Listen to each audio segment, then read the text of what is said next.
Hi,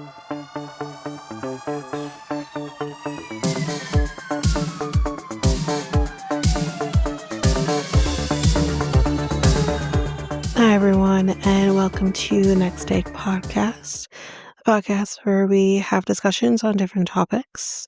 So, this is our bonus episode. I do want to preface, um, wasn't originally planned, but I am doing this episode by myself. Maybe Mikel will explain in a later episode, but he just need to take the day, and that's okay. You got me. So, we'll do this bonus episode with just me. So there'll be some moments in between where we will have me coming in doing other ones with the previous intention that we would do this episode with me and Mikel, but that is okay. He needs the day. So let's just get into the episode. So the first topic for this bonus episode. So, Ontario bill could change loyalty point protections, raising concerns for shoppers. So, as families face rising costs during the holiday season, so this was obviously before, many Ontario shoppers say loyalty points have become an essential way to stretch their budgets. Quote, I try to build them up every year so that I can help with the groceries or whatever the kids at Christmas because it's very difficult. And this was said by a shopper named Audrey. I think it's Meshed. Points from loyalty programs like PC Optimum can be used to help cover groceries, gifts, and household items, but a proposed change to provincial consumer protection laws is raising questions about what could happen to those points in the future. These reward points are a valuable part of how families manage their money and consumer spending, said by Ottawa MPP Stephen Blais. And weeks before Christmas, obviously this is before, like I mentioned, the Grinch is threatening to steal their points to benefit big corporations. The change is contained in Bill 46, a large omnibus bill that makes changes across the dozens of provincial laws. The bill also includes an update to Ontario's Consumer Protection Act dealing with reward points.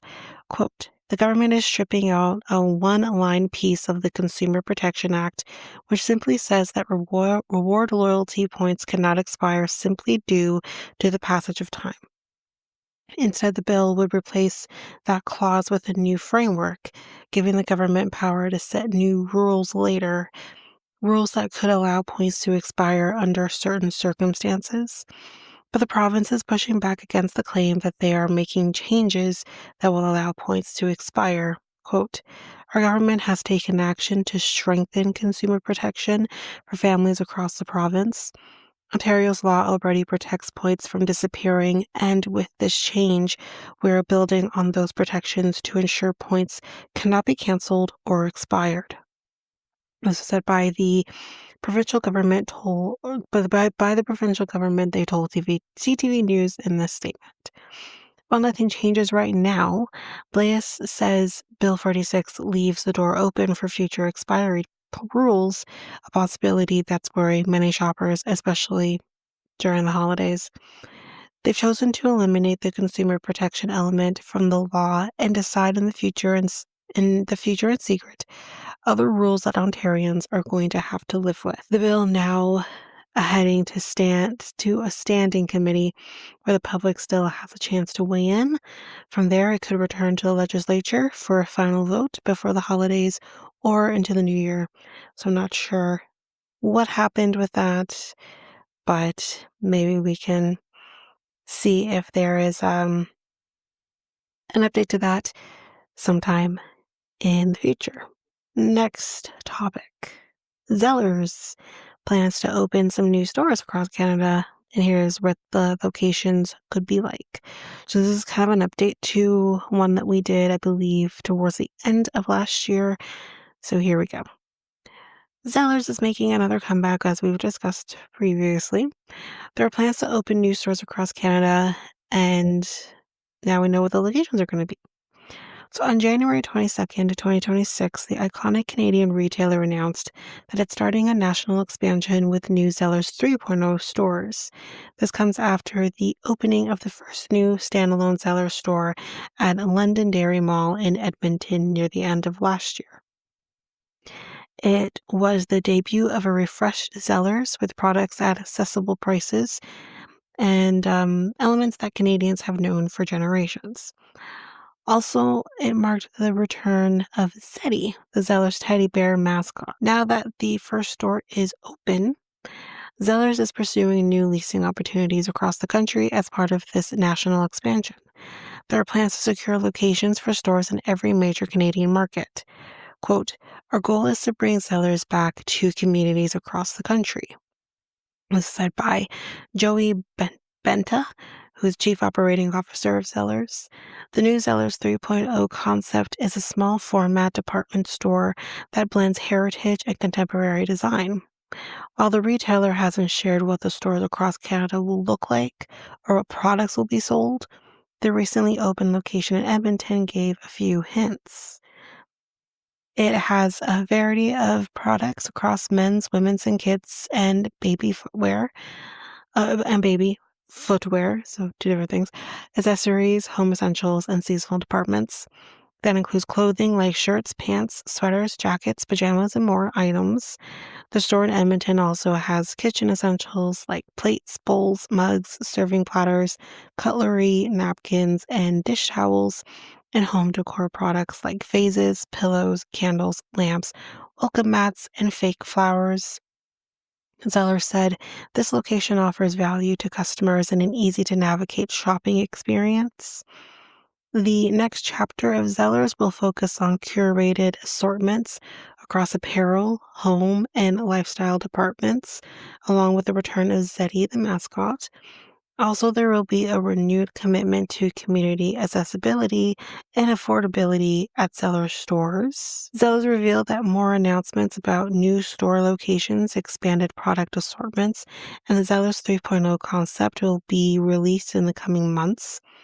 The beloved Canadian retailer had made a comeback in recent years because Hudson's Bay opened Zellers pop-up stores within its department stores in Canada, as some of us might know.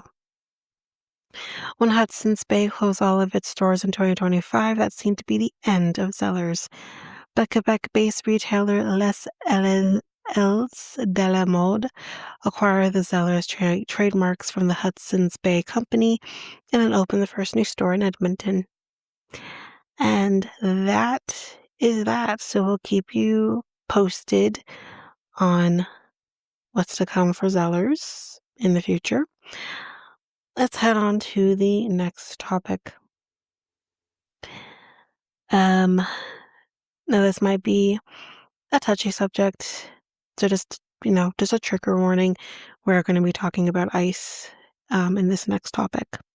So, new ICE policy allows officers to enter homes without a judge's warrant. So here's what experts have to say about that. With an Immigration and Customs Enforcement memo that allows officers to enter homes without a judicial warrant, the Trump administration is seeking to usurp guardrails that are enshrined in the Fourth Amendment and have protected Americans' civil liberties for centuries, experts in constitutional law and immigration policy told CNN. Even in an administration that has always pushed an expansive vision of its law enforcement authority, the directive is notable for the way it tosses aside long-standing prohibitions against warrantless searches on private property, a legal concept that predates the creation of the United States and is among the country's most fundamental principles. Quote, the Bill of Rights, we thought, were the first 10 amendments, said Mark Garber, a constitutional law scholar and a University of Maryland professor. With the newly discovered memo, he said, quote, I guess now we're down to 9. Immigration officials had typically sought the arrest of undocumented people through two means: a judicial warrant, which is signed and authorized by a judge, or an administrative warrant, which is signed by people who work in the executive branch and fall under the purview of the president. A critical difference between the two is that Judicial warrants allow law enforcement to enter and search a person's home or a non-public area of business, while administrative warrants do not. Most immigration arrests are carried out under administrative warrants because they require a lower bar to issue, and Trump administration officials have long harbored frustrations over limitations on officers pursuing targets on private property.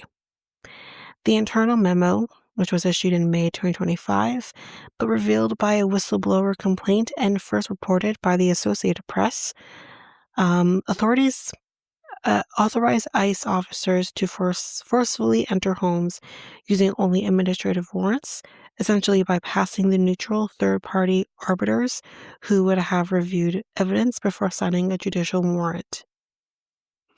Administrative warrants are signed by ICE officers after an immigration judge orders the removal of an undocumented immigrant. These immigration judges work for the Department of Justice at the pleasure of the Attorney General, and the Trump administration refers to them as, quote, deportation judges.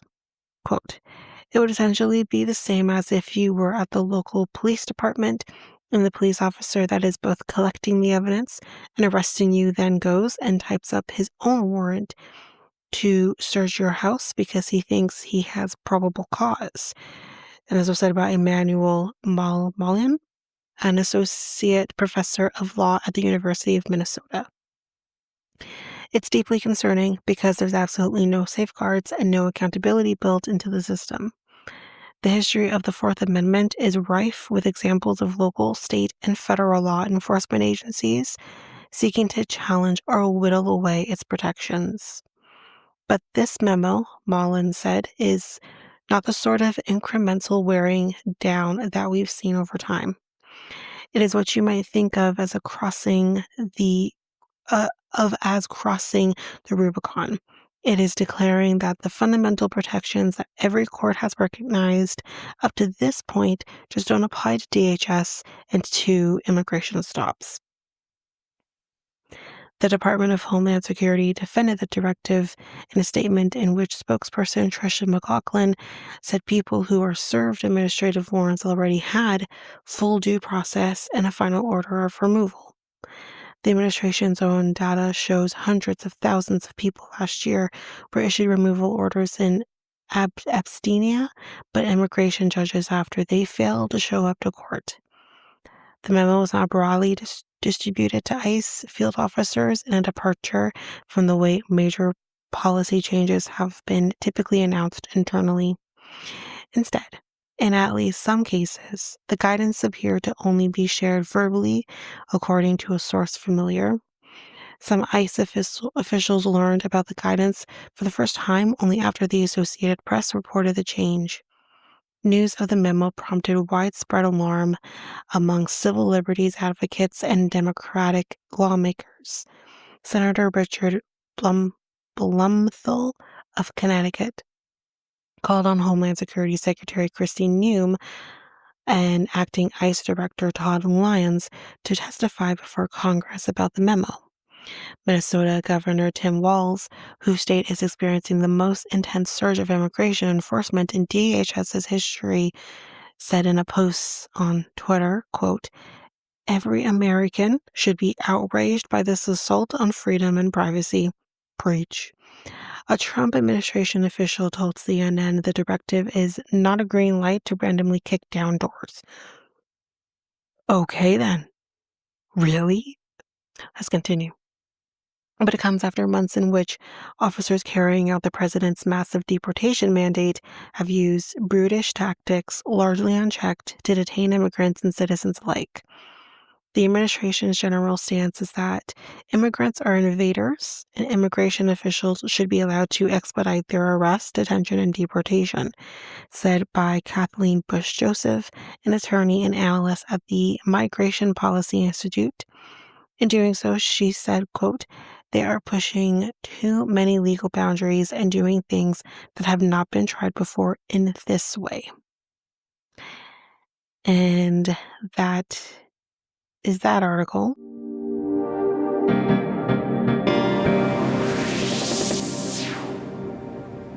Hi, everyone. I'm coming in with some articles. Let's just get into it. So, Ford and Crown Royale or Royal, we're at it again. He's offering the company, I think it's Daikyo. He's offering them an olive branch with the whole LCBO boycotts. Let's get into that. For the second time, in many days, apparently. In this article, just so everyone has that, this article came out on January 22nd. Um, Ontario Premier Doug Ford suggested he was willing to back down from his threat to remove Crown Royal from the LCBO, but only if his government can extract concessions from the international alcohol maker that produces the Canadian whiskey. So Ford said he was offering the company Daikyo and quote-unquote olive branch to present the government with a plan to replace the 160 jobs that were impacted by the closure of a Crown Royal bottling facility in Amherstburg in order to avoid a booze ban at the LCBO, which I believe we did talk about that closure of that bottling plant. Quote, if Daikyo comes and says, I'm going to replace these 200 workers by manufacturing bottles, doing their cartons, doing other things, more advertising, so on and so forth, and they can show me on paper, then we'll sit down and I'll reopen. And this is what Ford told Global News during a news conference. The spat between the Ford government and the Daikyo first began in the fall, in case you need that back. We've talked about it since it started over here on this podcast. You can always go back and listen to that. But yeah, first began in the fall when the company announced its facility in Ontario would shut down and relocate to the United States. Two other facilities, however, and I think it's Gimli, Manitoba, and Valleyfield, Quebec, would remain in operation. For months, the premier has been firmly insisting that this government was willing to use the taxpayer-owned LCBO to retaliate against Diageo by pulling Crown Royal from the provincial liquor retailer if the company didn't change its mind. In early January, Ford told whiskey drinkers to stock up because he was 100% certain in his decision. Since then, Ford has faced criticism from a consumer advocacy group, which accused him of weaponizing the LCBO from some federal conservative MPs, from Manitoba Premier Wab Kinnew, and from Quebec's finance minister, who warned the Ontario premier that his actions could hurt Canadian workers in their provinces. So that's when Ford offered his first break, telling reporters at Queen's Park that he's flexible, a position he reiterated when he offered Diageo an olive branch. Sometimes, yeah. Does it get nasty when they take jobs away? 100%, Ford said. It does because I'm responsible at the end of the day, and we're fighting on a couple fronts. So we're going to do everything we can to make sure that we invest here in Ontario. What remains unclear is whether the Ford government will actually receive any concessions from the alcohol maker. In early December 2025, Diageo struck a closure agreement with the local union, giving workers enhanced benefits when they left their jobs at the end of February. The company then promptly put the entire property, 110 Street, St. Arnold Street, up for sale. Meanwhile, Unifor Local 200, which represents the frontline employees, told Global News that a third of the workers have already found new jobs at the nearby Stella, Stella, S- oh, Stella, Stella, Stella, bleh, Stellantis. I think it's how, I think it's how you say it. Auto assembly plant in Windsor, or trades-related jobs connected to the union. In a statement to Global News, Daigyu said the company will remain a significant footprint in the country, including at the Canadian headquarters and warehousing operations in the Greater Toronto Area, GTA, along with the distilling and bottling facilities in Manitoba and Quebec. Diageo directly employs more than 500 people across Canada, including more than 100 in Ontario, outside of those currently working at the Amherstburg site. A spokesperson for the company said in a statement, the company did not answer questions about whether it plans to present the government with a job replacement strategy.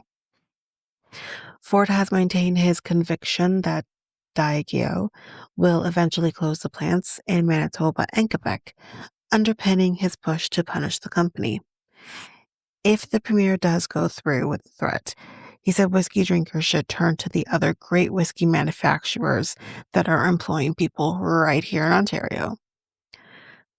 So we'll see, and we'll update you as we go along. Next. This is just a trigger warning, y'all. I don't know how this is going to end, and I don't know exactly what happened here, but just a trigger warning. If you need to skip this article, please do so. Um, so I'm not sure how long this article is going to go for, but maybe give yourself about 5 minutes or so. I'll see if I can put a timestamp in there. But let's do this. So, a Toronto woman and her friend are speaking out after her dog was electrocuted while out walking near Nathan Phillips Square about a week ago. Well, let's see when this came out. Yeah, January 21st, so about a week or a couple weeks ago from when I'm recording this, by the way. Antif Hasni was walking Irene Gala's dog, Luna, um, last Friday night on Queen Street West when he said she stopped on a snow-covered metal plate on the ground near a hydro pole. Quote, my first impression was that she got shocked by something, and then she just jumped up and started panicking and yelping and just acting really bizarrely. He said he called 911 and the operator told him to call 311, which for those who don't know is the number to get information for Toronto. At that point, it had been about a minute, and she was already on the ground, and her eyes were open and her back legs stretched out. And I knew that she had died at that point. Following further back and forth with 911 and 311, Hasni was told to call animal services. He recounted that a bystander informed him that the dog may have been electrocuted, so she called Toronto Hydro. Crews later arrived, Hasni said, and they opened the manhole. He recalled one hydro crew member telling him that there were 120 volts coming out of one of the wires on the ground. And then I asked him, how could this happen? And then he told me that's possible. If there's a live current because of the wet conditions, it could electrify the ground, and 120 volts was apparently enough to kill that dog. He shared that he had walked Luna since she was a puppy and took the same route hundreds of times, never encountering any issue. Luna's owner remembered her as an amazing dog who brought so much joy to her and everyone she met. Luna was my world. She was my family. She meant everything to me. She loved everyone. She was playful. She was just the sweetest dog anyone could ask for. Gala expressed concern and anger about the lack of urgent help Hasni got during the incident. Hasni claimed he approached two police officers who were in the area at the time, but they offered no help, only telling him to contact animal services. I think it's very concerning. It's also infuriating. I think that would be a cause for concern if there's a dead dog to at least ask questions like, why did this dog just die here? What is going on? You know it's a public safety concern. 100%. Just to pause here for a second, this could have happened to a human. A human could have died, right? Or a child could have, walking over top of this thing and then getting electrocuted. Something needs to be done. This is ridiculous. So, in a statement to CP24, Toronto Hydro confirmed that it was aware of the incident and that crews responded to Queen Street West after getting a call about a potential safety concern. The utility company disputes Hasney's claim, what? Saying crews tested the equipment in the area and did not find any live voltage or safety issues. Sue the hell out of them. Okay. Quote, at this time, there is no indication that Toronto Hydro infrastructure was the source of live voltage at the site. Out of an abundance of caution, crews were carried out additional preventative measures to help ensure the area was safe before leaving. We know how heartbreaking and distressing incidents like this can be, particularly for a pet owner, and our thoughts are very much with the dog's owner.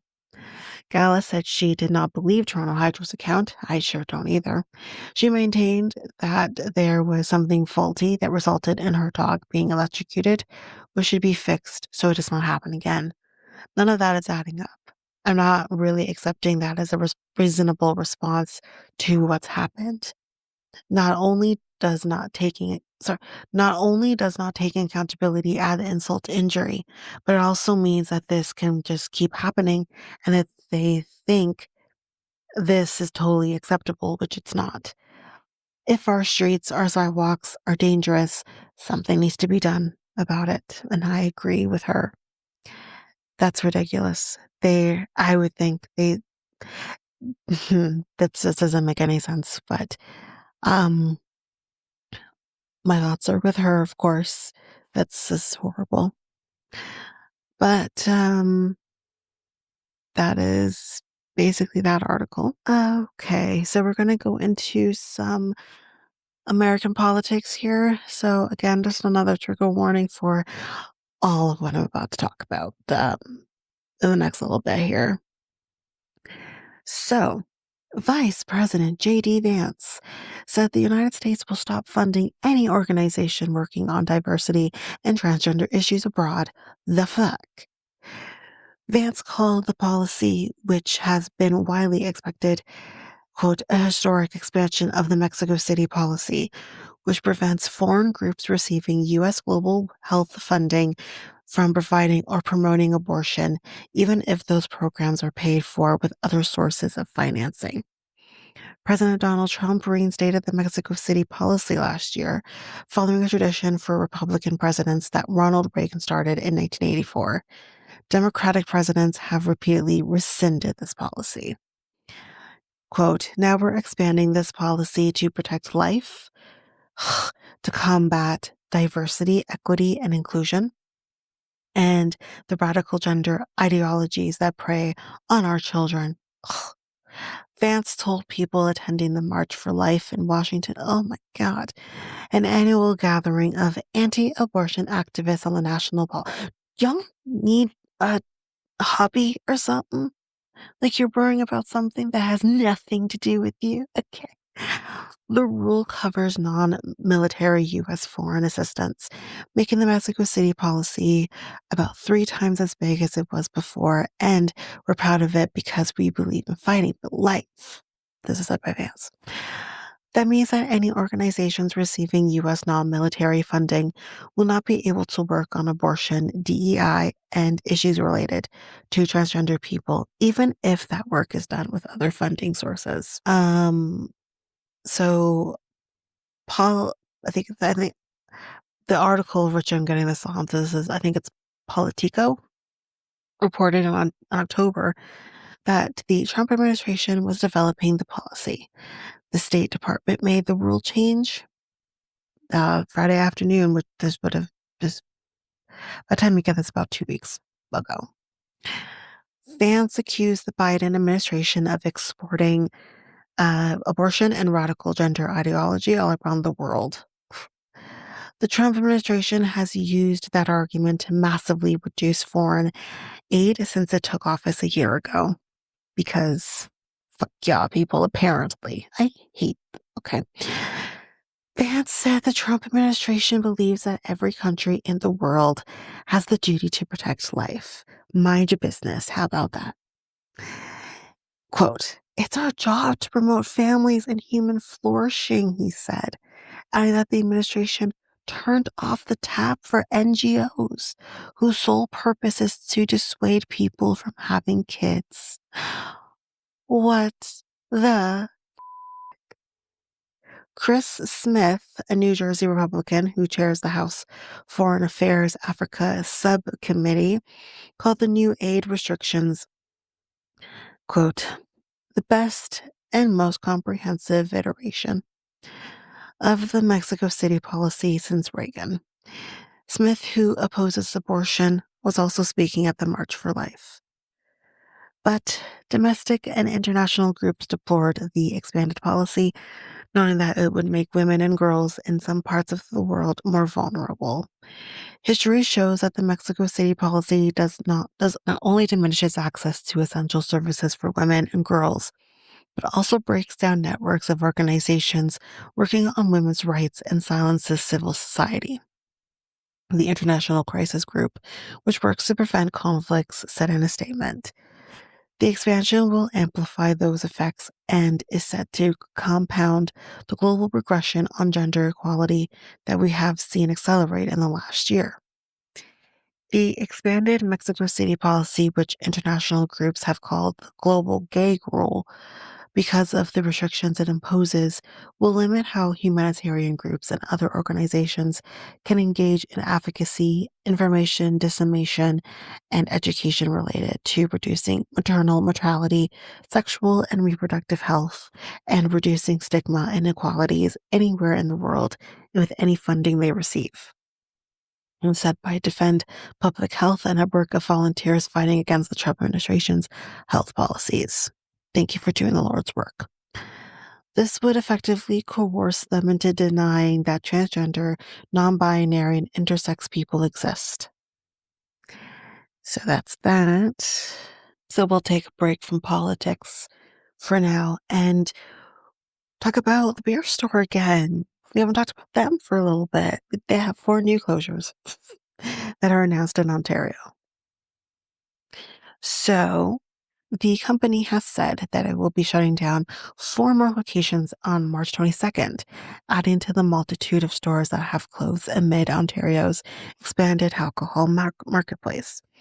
Most recently, 4 beer stores closed this month. So this was in January, located in Oshawa, Haliburton, I think it's Skomberg, and in Whitby. On March 22nd, Brampton, Etobicoke, Hamilton, and London will each see 1 beer store close. We are making the tough decision to close these retail stores. To serve customers, we continue to operate alternative locations in each of these markets. That's said by Ozzy Ahmed, the vice president of retail at the beer store. The retail marketplace in Ontario continues to evolve and stabilize.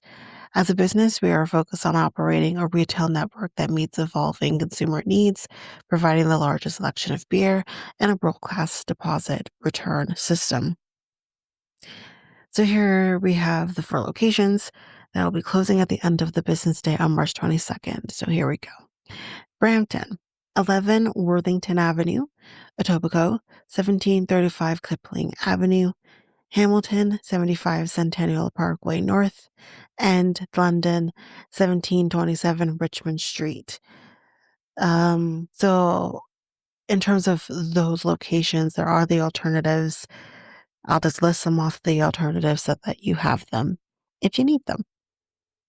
So in Brampton, 55 Carlos, I think is how you say it, or Charles Boulevard, 180 Sandalwood Parkway East, 932 North Park Drive, 80 Peel Center Drive, and 2890 Queen Street East.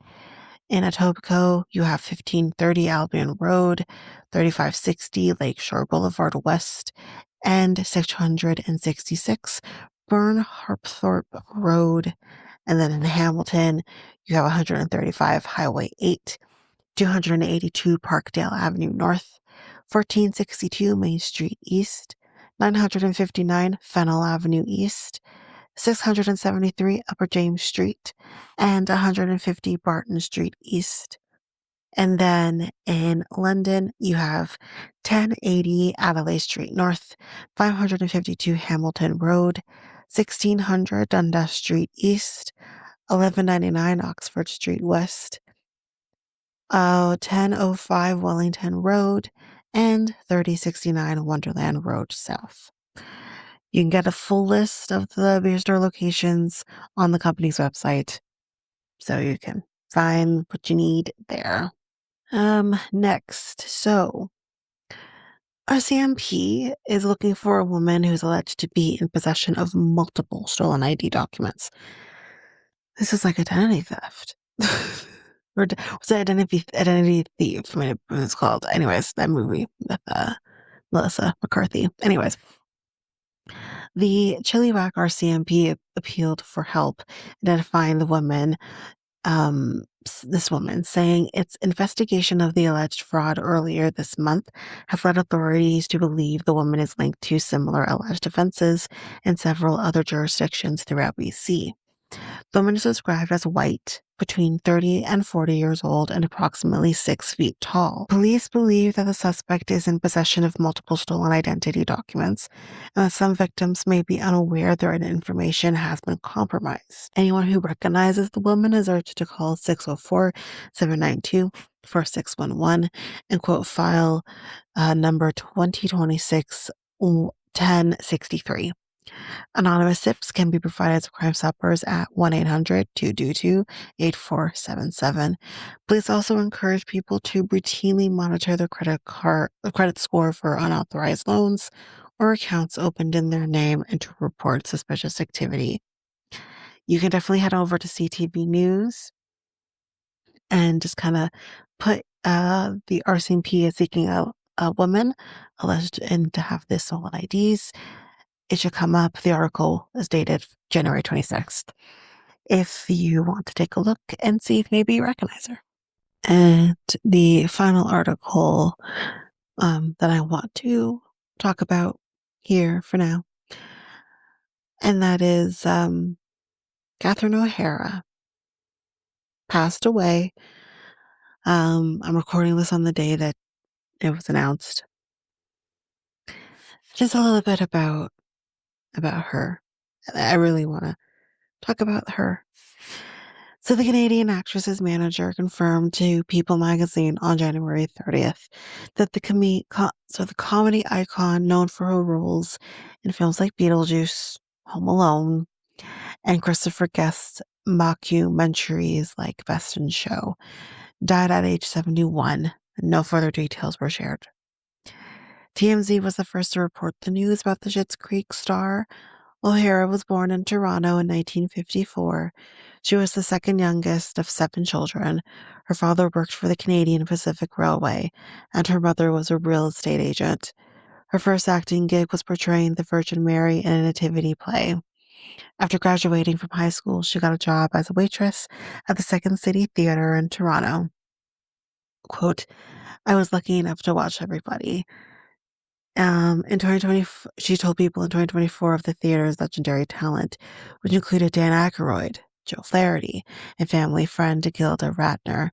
When she auditioned to become a member, Flaherty had some discouraging feedback. He said, keep up the good work. Your day job, I mean. Waitressing. God damn.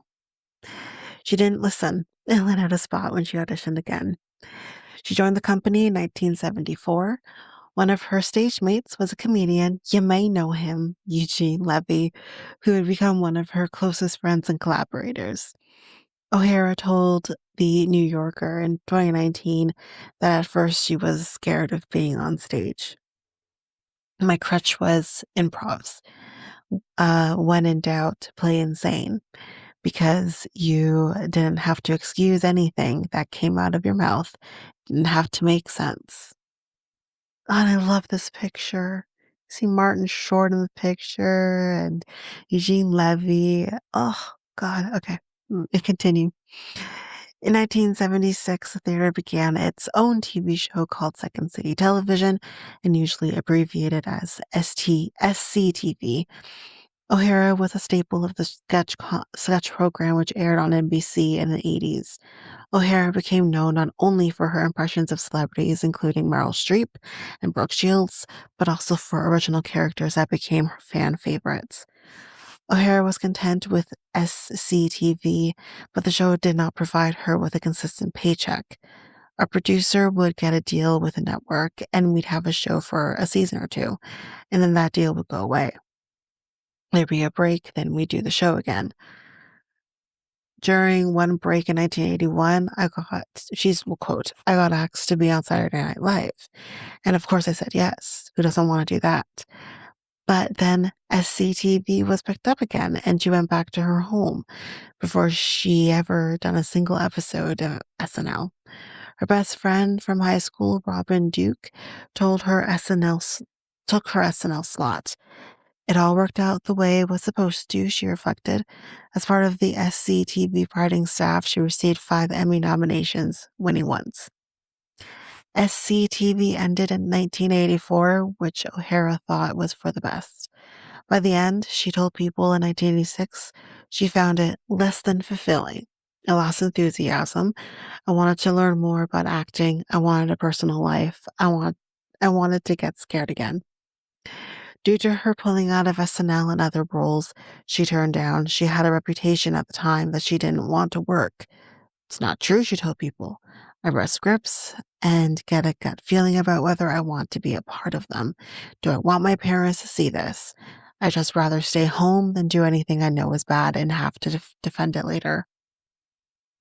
Her film debut was 1980's Double Negative, which also featured Levy and other SCTV co-stars like Flaherty and John Candy. Next, she appeared in Martin Scorsese's 1985 black comedy After Hours and 1986 Heartburn. In 1988, she had a role in Beetlejuice as Delia Dietz, the stepmother of Winona Ryder's Lydia. O'Hara reprised her role in the 2024 sequel, Beetlejuice. In 1990, she was cast in Home Alone as the harried mom of Macaulay Culkin's Kevin. My God, I'm not gonna cry. It's a perfect movie, isn't it? She reflected to People in 2024. I need to care about the whole thing, she said, of how she chooses projects. I don't care to do a great role in a bad project. You want to be part of something good, and that's how you go. She reprised her role for 1992's Home Alone 2, Lost in New York. Other major roles for O'Hara in the 90s included 1993's The Nightmare Before Christmas, in which she voiced Sally, and 1994's Wyatt Earp. In 1996, she appeared in her first guest mockumentary, Waiting for Guffman. She would also appear in 2000's Best in Show and 2003's A Mighty Wind, in which she and Levy sang together. People called the actress the gifted queen of the bittersweet. In a review of 2006, For Your Consideration, another collaboration with guest. In 2015, she teamed up with Levy once again for Schitt's Creek, created by his son Dan. It was not the first time she and Levy played characters who were romantically involved. Of their long working relationship, she told People at the time, quote, I would love to think we continue to challenge each other like a good married couple would do. The show had a small start. In Canada, it aired on CBC, and in the US on the Pop Network, until fans started to flock to it when it became available for streaming on Netflix. I used to mostly get people named Kevin who'd come up to me and ask me to yell Kevin to their faces. O'Hara told People in 2020, referencing her famous Home Alone line. Now it's mostly about Maura and Schitt's Creek. I've never gotten the kind of attention in my life. It's crazy. Moria was a constant scene stealer with her over-the-top outfits and unique unification. I do have to admit, I've only watched a few episodes of Schitt's Creek. It's when I started and never finished. When I definitely want to finish. I've wanted to finish for or death now, but I'm gonna need a minute. Um, Maura also had a massive trove of wigs. I suggested or actually begged for it, O'Hara told WWD in 2021 about the wigs. When we were all developing our characters, I said I like to wear a wig depending on my mood. It kind of scared everyone at the beginning. Like, wait a minute, how much work are you asking the hair department to do, and how much planning is there? And I said, no, it's according to how she feels that day, which seems fitting. In 2020, she won the Emmy for Outstanding Lead Actress in a Comedy Series for the role. I'll forever be grateful to Eugene and Daniel Levy for the opportunity to play a woman of a certain age, my age, who gets to fully be herself, she said in part during her speech. She also won a Golden Globe and a SAG Award for the series. Other TV roles for O'Hara included guest spots on 6 Feet Under, Curb Your Enthusiasm, and 30 Rock. She also received an Emmy nomination for her performance in the 2010 TV film Temple Grandin. She voiced characters in the animated films Frank and Weenie, The Addams Family, and Elemental. And in 2024, she appeared in the action film Argylle and season 2 of The Last of Us. In 1992, she married Bo Welch. They met when she worked as a production designer on Beetlejuice. Um, they shared sons Matthew and Luke. People always say communicate right. Tell them how you're feeling. We do a lot of it with jokes. She told people in 2024 of her marriage, we'll make fun of each other instead of yelling at each other. Sarcasm helps. So O'Hara is survived by her husband and her children. May she rest in power. There's nothing more that I need to say here. I want to give back 2026 because this is ridiculous. But yeah. Catherine O'Hara has, as you could hear, as I was trying to hold back some of the tears, especially when talking about Home Alone. For me, it's been a staple for me. She's been a staple for me. She has always been the mom in Home Alone, a movie I've been watching since I was a kid, and then also in Beetlejuice, and um, so even though like I haven't watched a lot of things with her in it, I've watched her a lot. Um, and this was the first year for me that I didn't watch Home Alone, and I'm thinking like, oh, now I'm gonna go back. I'm gonna watch it because it felt a little empty not watching Home Alone this year. And as I've mentioned with Schitt's Creek, I'm gonna need a minute. So yeah, rest in absolute power. You're gonna be sorely missed. Sorely missed. But that is it for that article.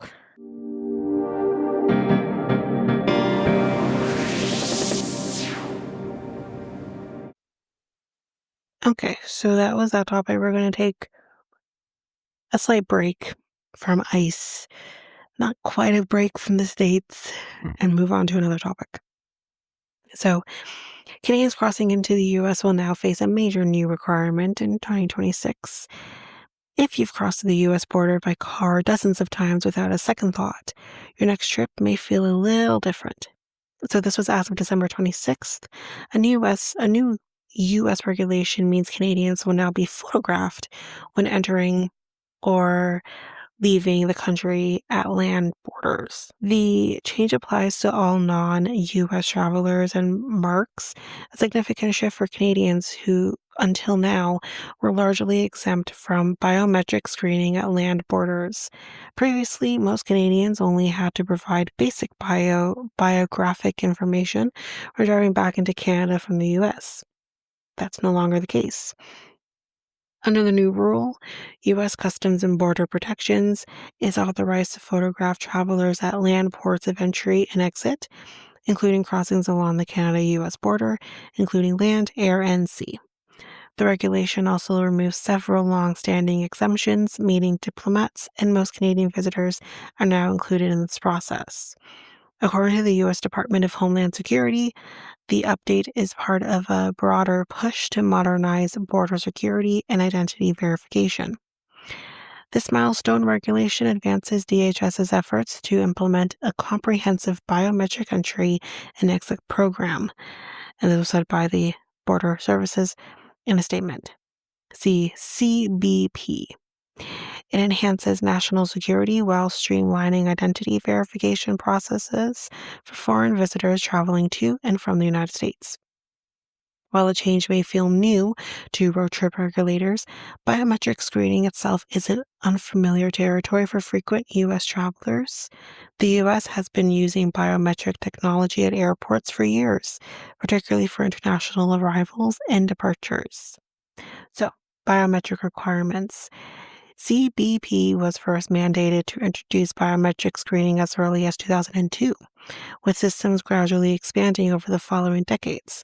By 2004, biometric data collection was already in place for non-U.S. citizens exiting the country at airports. Today, facial recognition is commonly used at international terminals, select departure gates, cruise ports, and pedestrian border lanes.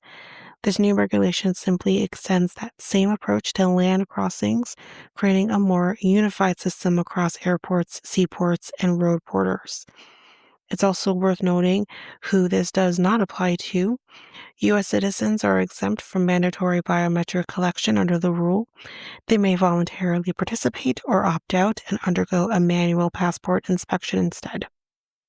For Canadians planning upcoming trips south of the border, the change doesn't require any extra paperwork or advanced registration.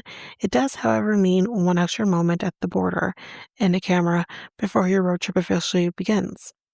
As biometric screening becomes increasingly standard worldwide, this update signals that the era of low-friction, photo-free land border crossings for Canadians is officially coming to an end. And that is that topic. All right, let's go back to Trump, but not Trump.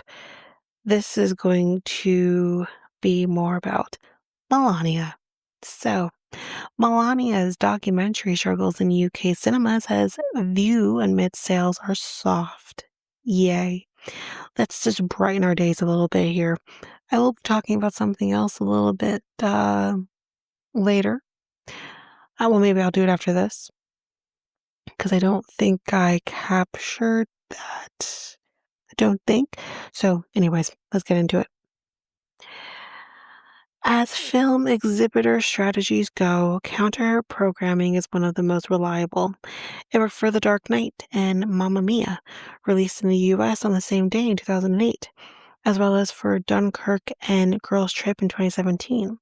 In 2023, Barbie and Oppenheimer leveraged the tactic to the tune of $2.5 billion in combined box office takings. This week, we could see another example as Amazon releases its authorized documentary about Melania Trump in more than 100 UK cinemas. There it will compete against an already eclectic slate of releases, including the Jason Statham action film Shelter, the ape horror Primate, Bradley Cooper's comedy drama Is This Thing On, and Richard Linklater's Jean-Luc Godard fictionalization of Nouvelle Vague. Vague. Sorry. UK ticket sales for Melania are so far soft, according to Tim Richards, the chief executive of View, one of the country's biggest cinema operators. Just one ticket has been sold for the first 3:10 p.m. screening on Friday, whatever Friday this was, at its flagship Islington branch in London, while 2 have been booked for 6 p.m. At the time of publication, all seats remained available for the 28 screenings of Melania at the Blackburn, Castleford, and Hamilton branches. The picture was slightly rosier at the Cineworld in Wandsworth, which had sold 4 tickets, while 5 back row seats were also booked at the Cineworld in Broughton. Richards told The Telegraph he had received a considerable number of emails from the public criticizing View's decision to screen the film. Quote, I have told everyone that, regardless of how we feel about the movie, if it is a BBFC, British Board of Film Classification, approved, we look at them, and 99% of the time we will show it. We do not play judge and jury to censor movies. I hear it. One industry analyst told The Guardian they suspected the underlying strategy was forewalling, meaning distributors pay a set fee to each cinema if they agree to play a certain title. This would explain why so many exhibitors, which usually adopt a revenue-sharing model with distributors, have agreed to take on a movie with such modest financial prospects at a time when award-nominated films are vying for screen time. I'd be amazed if box office gets reported on this title, added the pundit, whatever, who wished to remain anonymous. The Guardian has contacted ComScore, the body that tracks UK box office performance, for confirmation. Amazon MGM Studios bought the rights to the film for $40 million or £30 million, which reportedly included a considerable sum to the subject of the film, and is spending $35 million on a global marketing push. This spend has so far been mostly in the U.S., with TV spots, billboards, and a takeover of Las Vegas's immersive events venue, The Sphere. The film, which documents the 20 days preceding Donald Trump's return to power in January 2025, was screened at the White House on Saturday and will have its official premiere at Washington's Kennedy Center, which the president has renamed the Trump Kennedy Center in a legally disputed move before its this will happen before its release in 27 countries. At the start of the month, Box Office Pro estimated Melania would take between $1 million and $2 million during its opening weekend, but this week the National Research Group estimated takings of $5 million domestically. The most successful documentary at the U.S. box office, Michael Moore's 2004 Iraq war film Fahrenheit 9/11, made $24 million in the first weekend. In 2024, I Am I Racist? Jesus, a mockumentary that's satirizes inclusivity initiatives, was the best performing documentary of the year in the U.S., taking $12.3 million, including a first weekend of $5.4 million. UK projections for Melania are harder to call beyond extrapolations of the sluggish advanced sales. The film's enormous rollout, most documentaries are capped at about 25 venues, means that even if audiences do turn up, the pre-screen average is likely to be embarrassingly low. Prime Minister, the recent documentary from the Arden, took £33,000 on its first weekend of release in December 2025 across 28 UK screens. Becoming Victoria Wood opened on 23 screens across the country earlier this month, making £21,000 on its opening weekend, towards a current total of £61,000. On Monday, Donald Trump posted photos from the White House event on Instagram and Truth Social, adding that the film is, quote, a must-watch, and that tickets are selling out fast. So they're not, you dummy. The First Lady is an executive producer of the documentary, and her level of involvement in editorial control was stressed earlier this week by the president's agent and senior advisor, Mark Beckman. She was involved in the production, the post-production, all of the ad campaign, the trailer, he told One America News. And when I say involved, I mean she's not just approving. She built that trailer. She created the cliffhanger. Let's look cliffhanger. Okay. She has selected the music. Same thing with the ad campaign that we're seeing worldwide now in almost 30 countries. The film is Brett Ratner's first project since he faced multiple accusations of sexual misconduct in 2017. The director denied all of the allegations and no charges were brought. Ratner is best known for the Oh, no. No. I am so sad right now. I mean, you don't understand, like, Rush Hour is one of my favorite movies. I'm disappointed. Can I not have anything? Can I not have anything nice? Ratner is best known for the Rush Hour franchise, the fourth installment of which was recently See, I can't have anything nice because you know what I mean? Like, I've been waiting for this for a long time. Do I have to, like, not watch something I like because the director is a piece of shit? I have to think about it. Anyways, he's recently greenlit. The fourth installment was recently greenlit by Paramount after Trump called for the series to be revived. Now, I really can't have anything fun because the only reason we're getting it is because Trump said so. You, that's that one, guys. Let's move on to the next one before I get really sad. Um, well, this is still about the Melania Trump of it all. Sorry, guys. So her film, as of February 1st, earned $7 million in US, which is considered the strongest documentary debut in over a decade.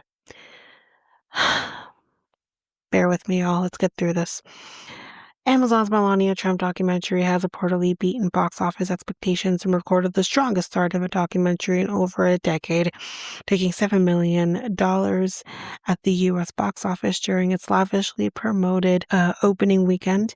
But it also cost significantly more than a typical documentary at $40 million to make and $35 million to promote. And Amazon, which recently cut 16,000 corporate jobs, has been hit with criticism that making the documentary about the First Lady and paying so highly for it was little more than a ploy to curry favor with her husband, Donald Trump, during his second presidency. The film, which follows Melania Trump as she prepared to re enter the White House in early 2025, was beaten at the box office by two horror films, Iron Lung and Rachel McAdams' Scent Help, but it managed to beat out the action film Shelter. Melania registered its earnings by targeting older conservatives and has been noted for carefully playing to subjects close to what are said to be interests of her husband's fans: patriotism, Christianity, and the importance of family. Suck a dick. Deadline and Melania was forecast to make $5 million on its debut weekend. The Hollywood Reporter said that those predictions for the Brett Ratner-directed documentary were based on empty or nearly empty seat maps in cinemas across the country. The outlet estimated that the film had done well with conservatives in the southern U.S., in particular women over the age of 55, who made up 72% of the opening day audience. Intelligence, a research firm, estimated that rural theaters would contribute roughly 46% of the opening weekend box office, and those in Republican counties would contribute about 53% of ticket sales. Top box office states for the film included the conservative stalwart states of Florida and Texas. A statement from the head of Amazon MGM Studios domestic theatrical distribution, Kevin Wilson, said the company was very encouraged by the strong start and positive audience response, and reiterated the early box office results had exceeded expectations. Referring to a planned follow-up documentary series about the First Lady, Wilson's statement also said, quote, "This momentum is an important first step in what we see as a long-tail life cycle for both the film and the forthcoming docu-series, extending well beyond the theoretical window and into what we believe will be a significant run for both on our service." Amazon said it operates on a different economic system from a traditional film studio, offsetting the costs of theoretical release and promotion for distribution to 200 million subscribers to its Prime Video service. This is the I am paying for. Melania, though, has received overwhelmingly negative critical reviews. The Guardian judged it to be dispiriting, deadly, and unrevealing. There is a decent documentary to be made about the former model from Slovenia, but this one is unredeemable. And that's a 1-star review. Meanwhile, The Hollywood Reporter described it as an expensive propaganda doc and a film that fawns so lavishly over its subject that you feel downright unpatriotic not gushing over it.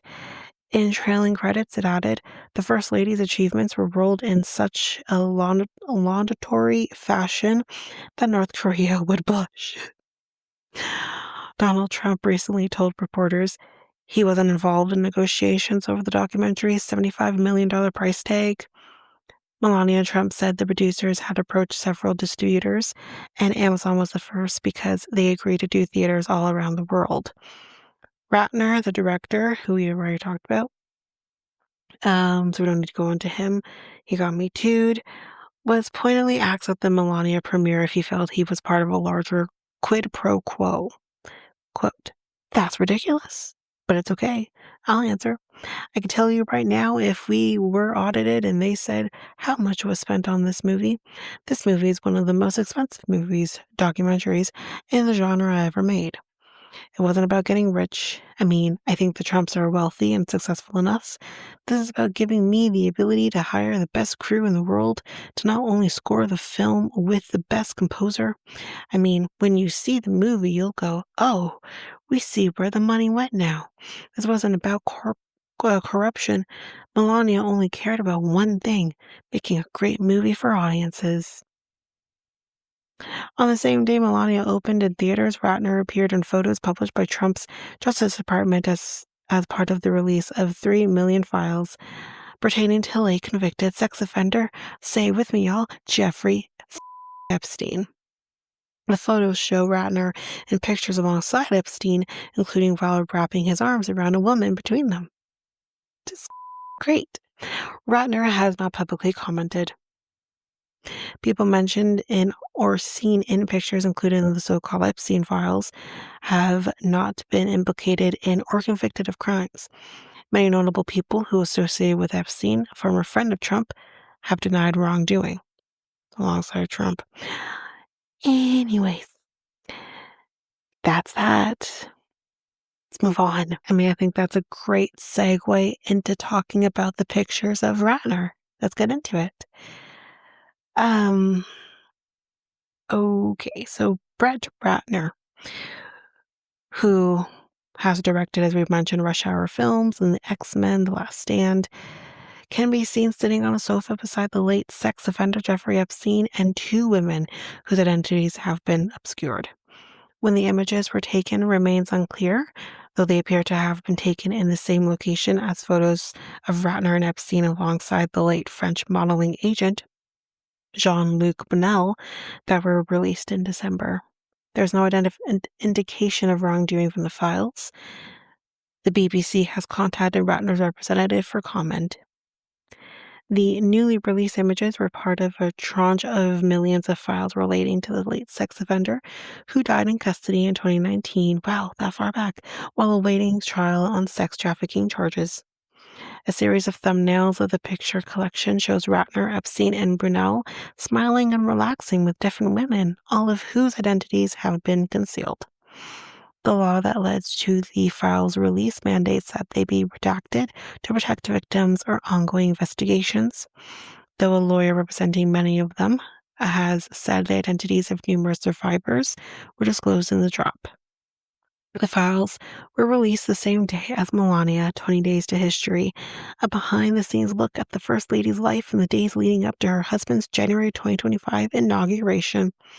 The film has already suffered from a dismal reception from critics and political commentators over its ties to the Trump administration and funding, which began before it was even showing in cinemas.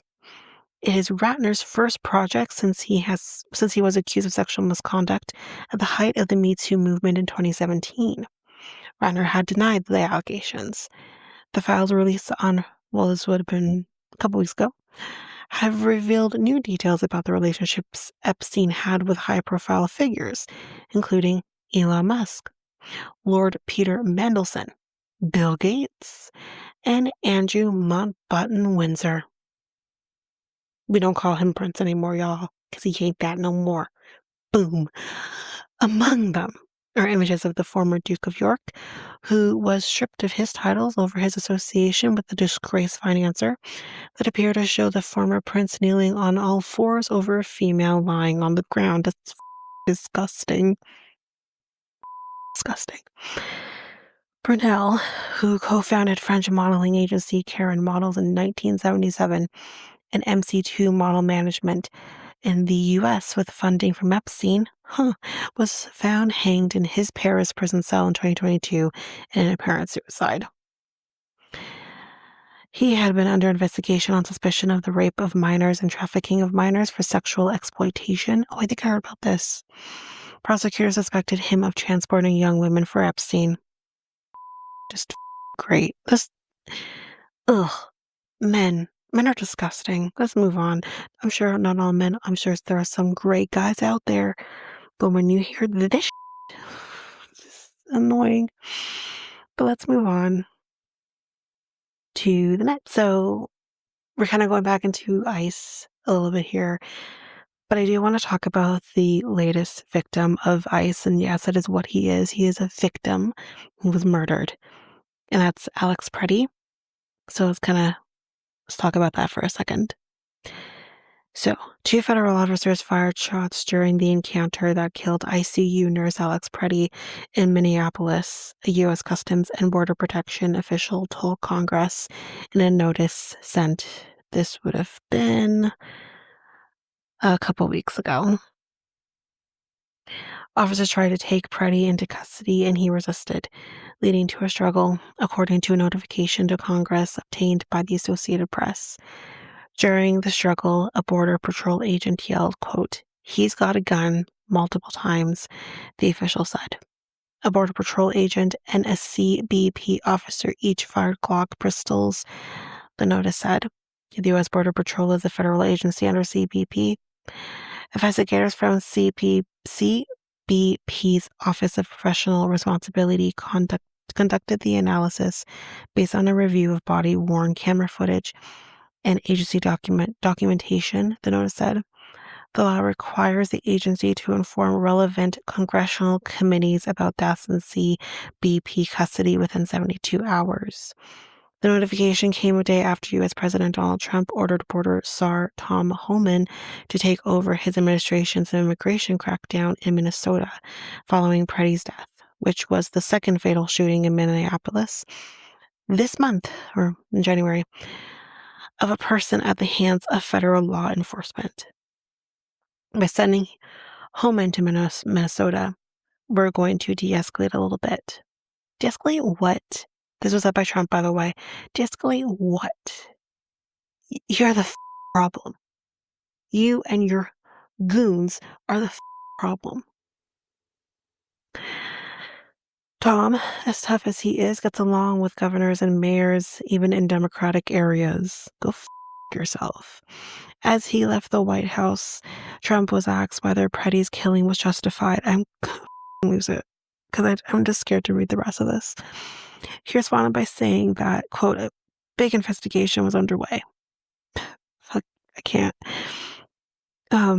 In the hours after Preddy's death, some administration officials sought to blame the shooting on the 37-year-old intensive care nurse. Stephen Miller, Trump's deputy chief of staff, who had initially called Preddy, and I quote, "an assassin," issued a statement suggesting CBP officers in Minneapolis may not have been following protocol. May not have been following protocol, but they were following protocol. Call it what it is. He said the Homeland Security Department's initial statements about what transpired was based on reports from CBP on the ground. And then there's this piece of information, y'all. Agents tried to enter a consulate. So Ecuador's Minister of Foreign Affairs, meanwhile, filed a protest with the U.S. Embassy after ICE agents tried to enter the Ecuadorian consulate in Minneapolis without permission. What the are you doing? It's Ecuadorian property. A video of the attempt on social media shows a consulate staffer running to the door to turn the ICE agents away, telling them, quote, "This is the Ecuadorian consulate. You're not allowed to enter." One ICE officer can be heard responding by threatening to grab the staffer if he touched the agent before agreeing to leave. International law generally prohibits law enforcement authorities from entering foreign consulates or embassies without permission, though sometimes permission may be assumed granted for life-threatening emergencies like fires. Where's the fire? Where's the fire?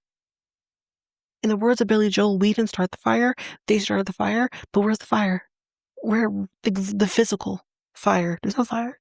There's no life-threatening situation here. So get the out. Consulate officials immediately prevented the ICE officer from entering the consular,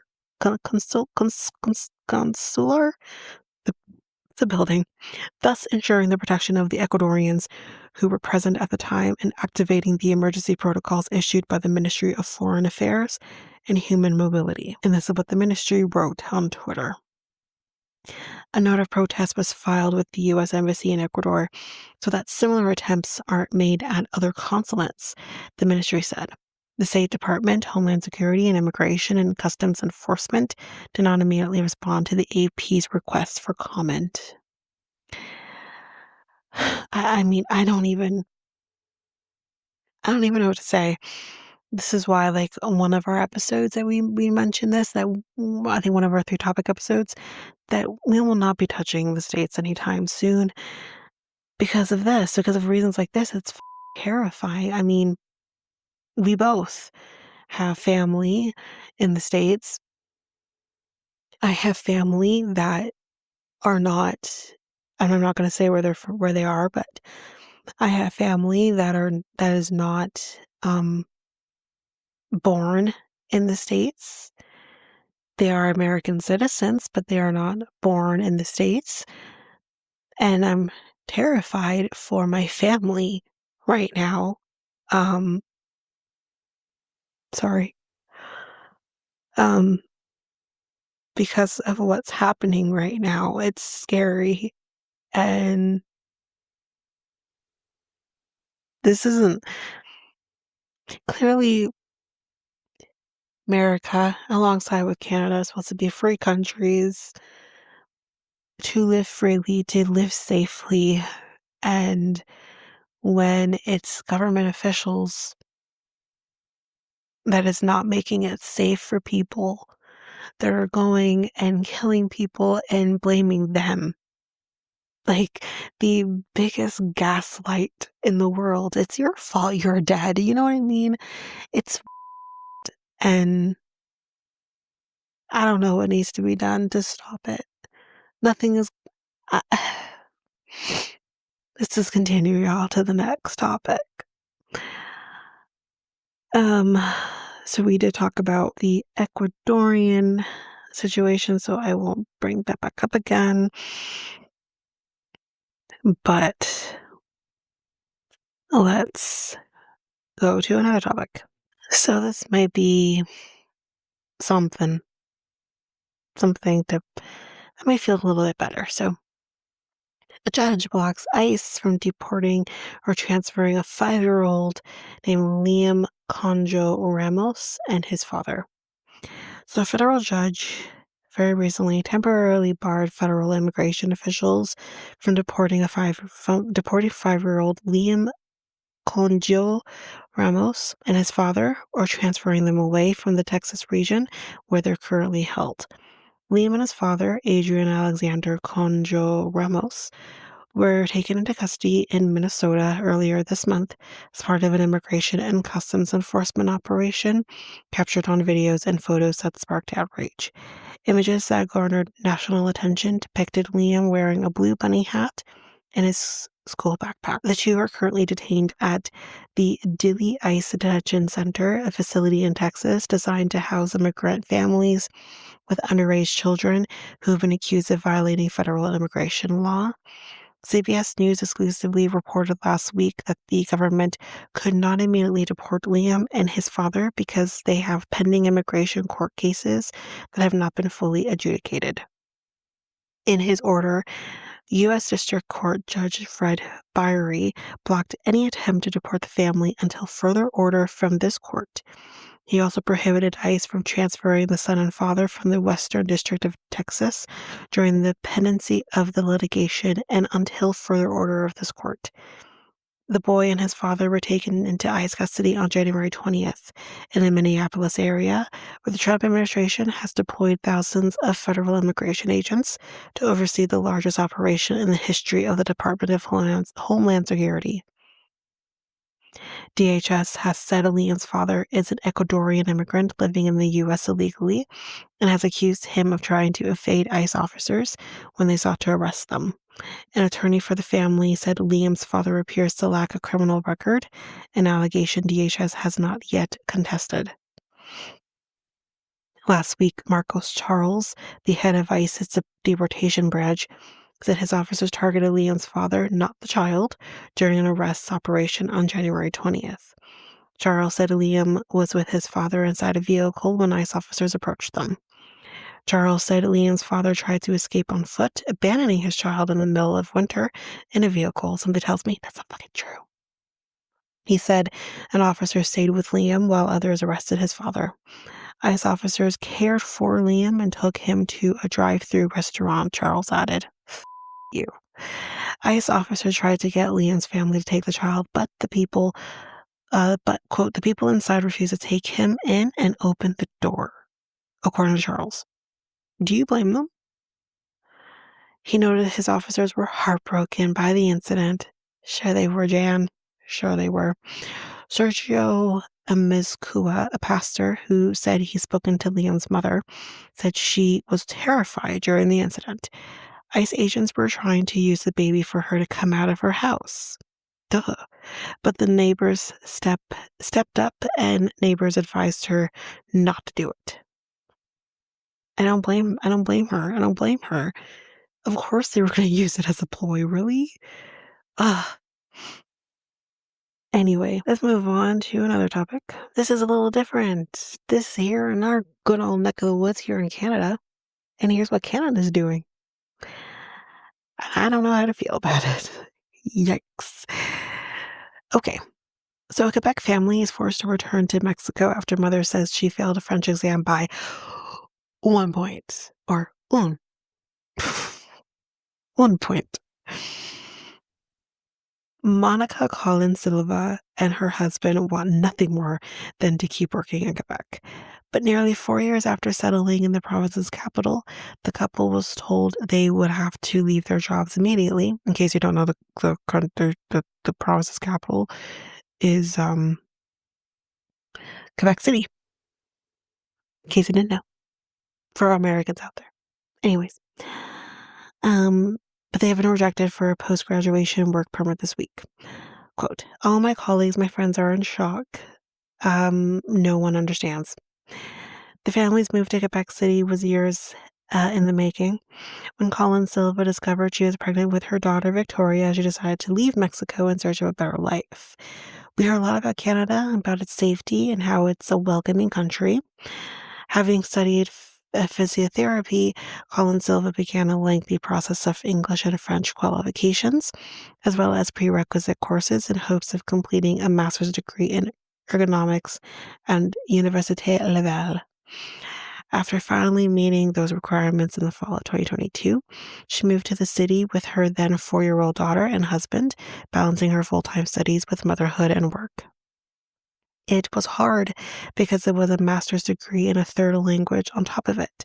I speak English, I speak Spanish, so to do a master's in French was a major challenge, but I succeeded. With her master's degree in hand last May, Colin Silva said she finally had hope after feeling pushed to her limit for years. While she couldn't find employment in her field, she began working in daycare services at 2 schools.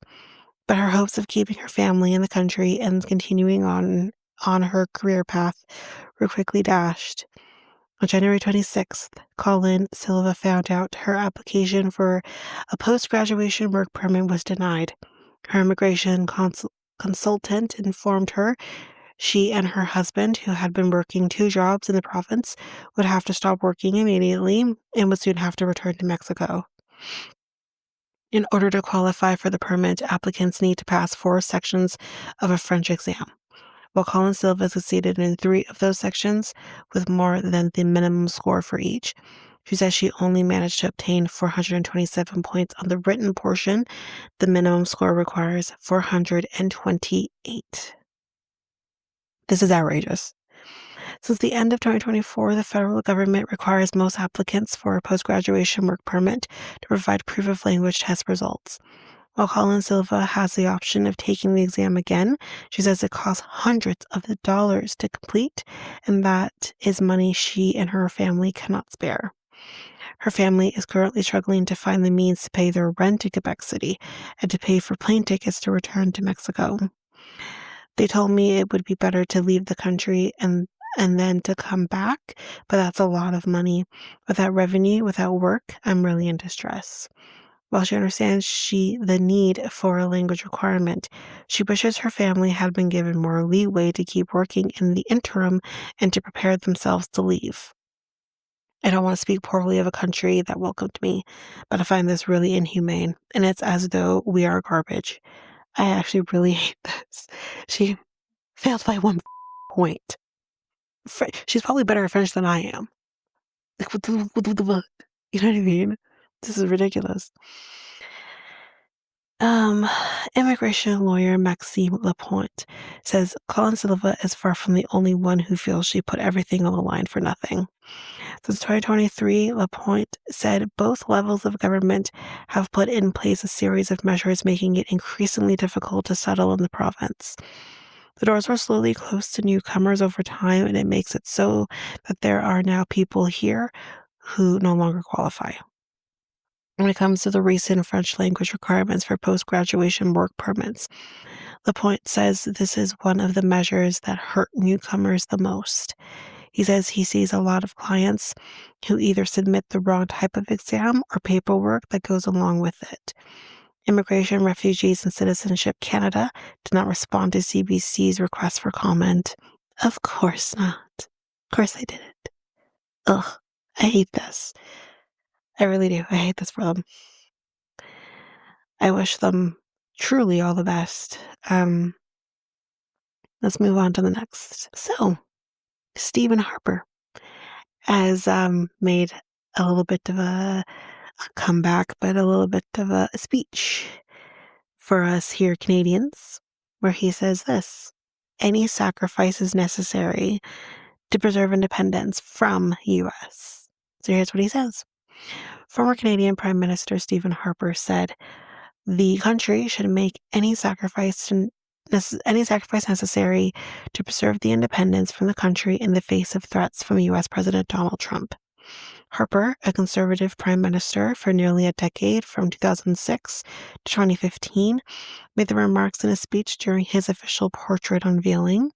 Harper described the times as perilous and thanked current Prime Minister Mark Carney for attending the unveiling, quote, at a time when challenges are unprecedented during our lives. Trump has talked about making Canada the 51st state. You. And has threatened the country with tariffs, which he's been doing for like a year. The Republican president's push to acquire Greenland, strain the NATO alliance, alarming Canada, which shares a 3,000... one second.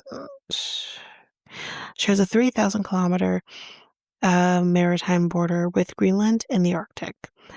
Harper didn't mention Trump by name, but urged Canada's 2 major parties, the Liberals and Conservatives, to unify in the face of threats to the country's sovereignty.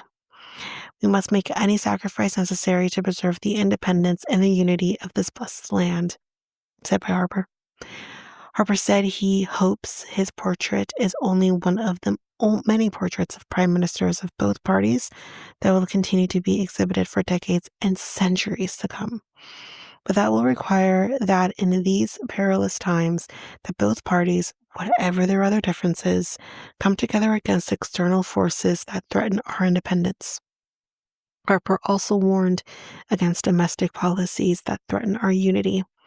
A separatist movement in Alberta could garner enough votes this spring to trigger a referendum for independence from Canada.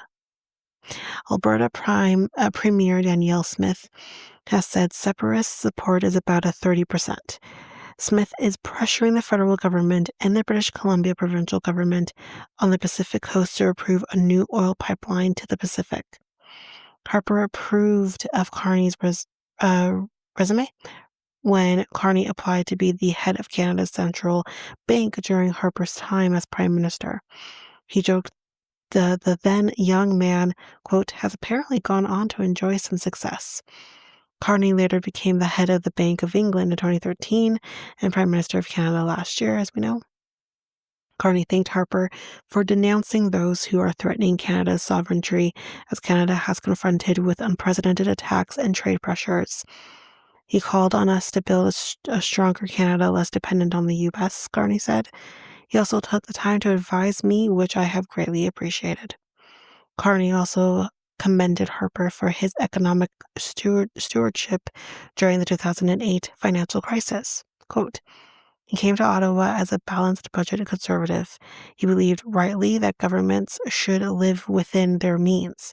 Yet when the financial crisis struck, he did not let ideology prevent him from doing what was necessary, running deficits for 5 years to support the Canadian economy through the worst global downturn in generations.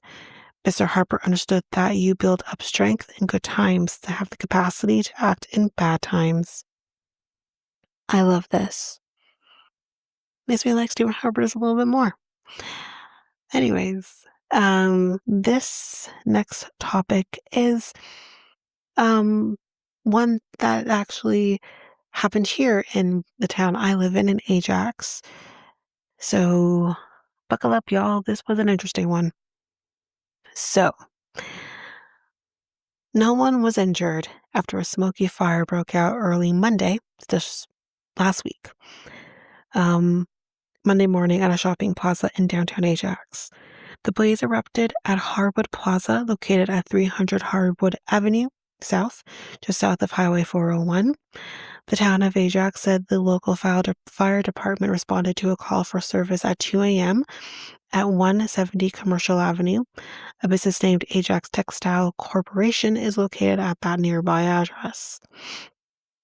Durham Regional Police said at about 1:45 a.m., members of West Division responded to an assist fire call in that area.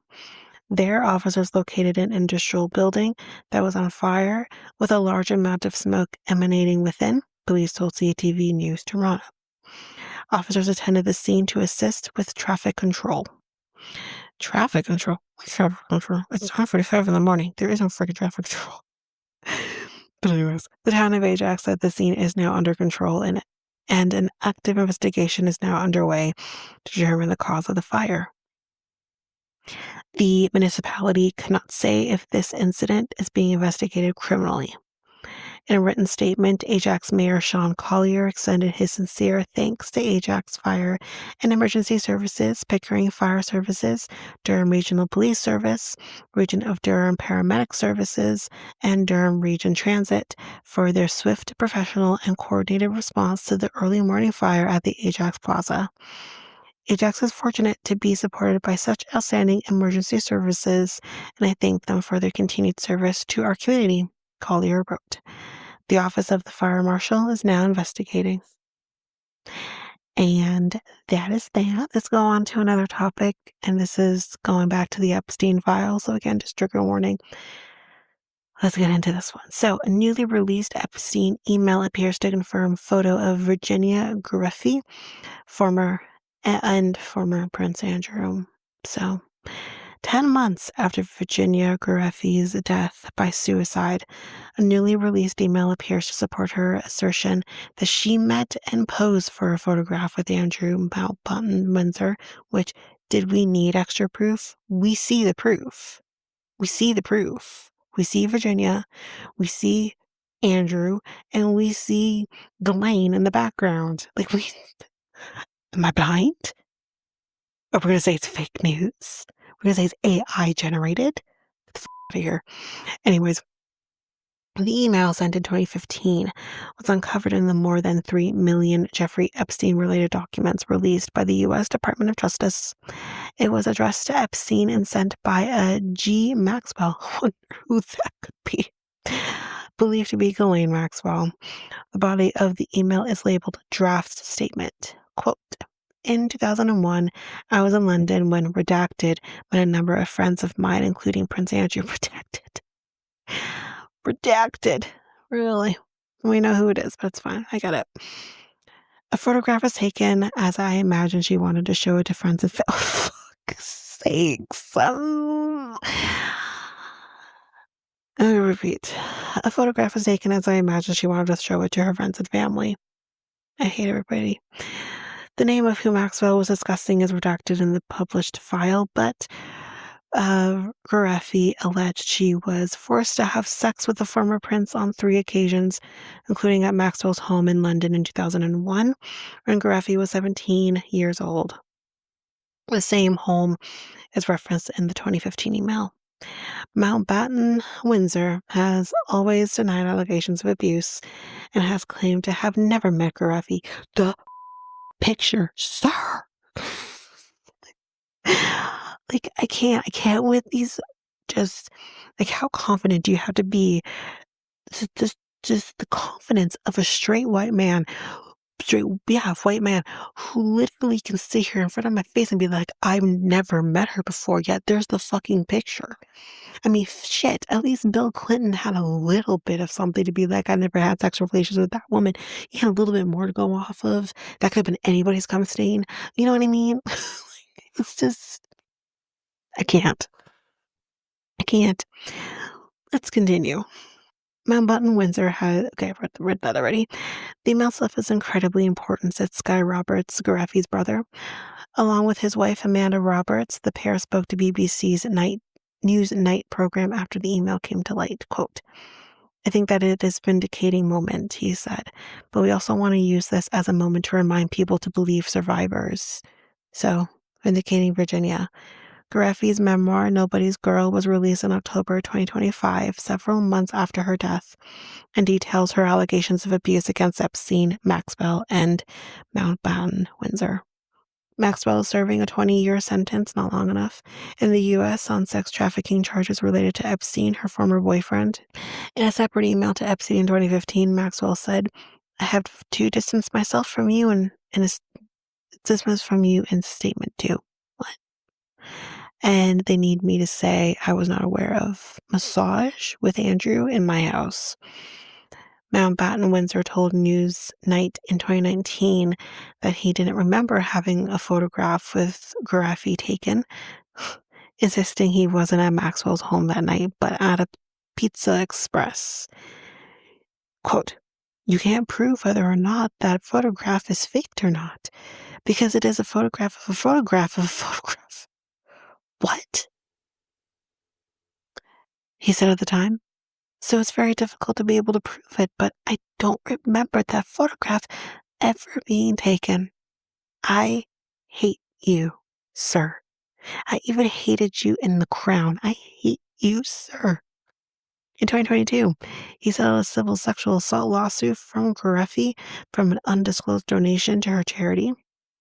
It did not contain an admission of liability or an apology.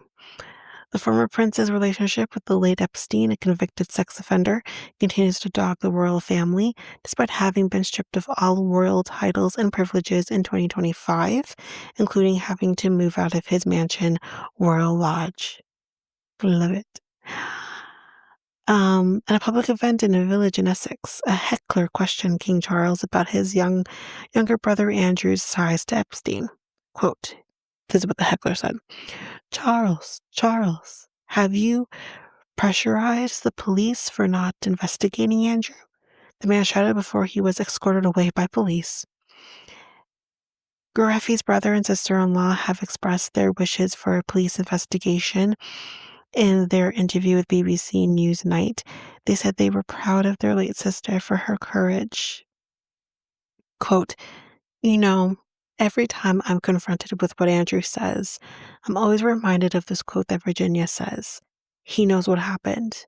I know what happened.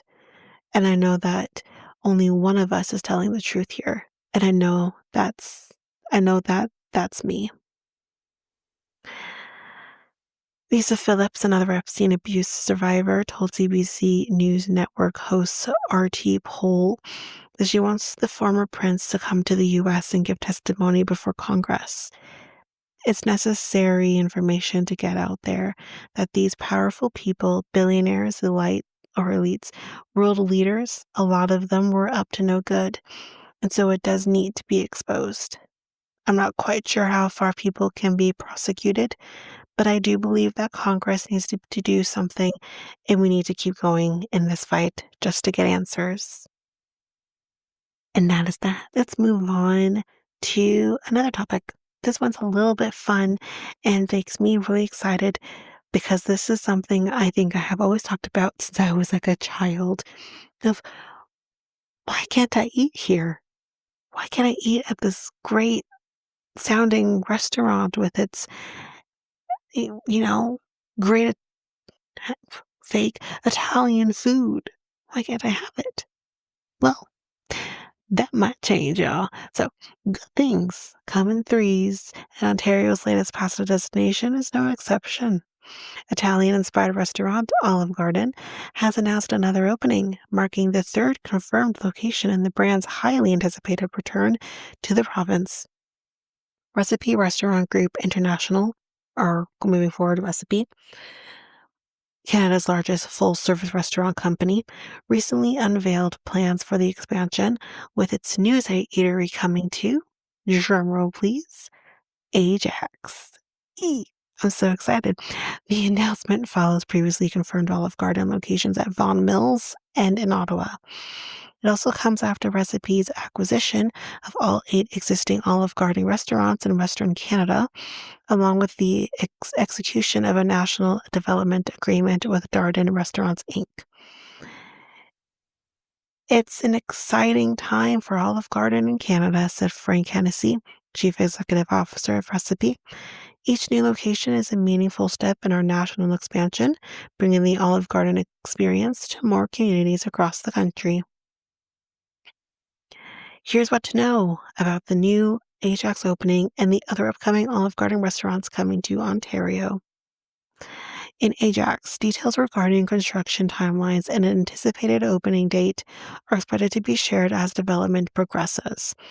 At Vaughan Mills and in the Westboro neighborhood of Ottawa, both restaurants are expected to open this summer.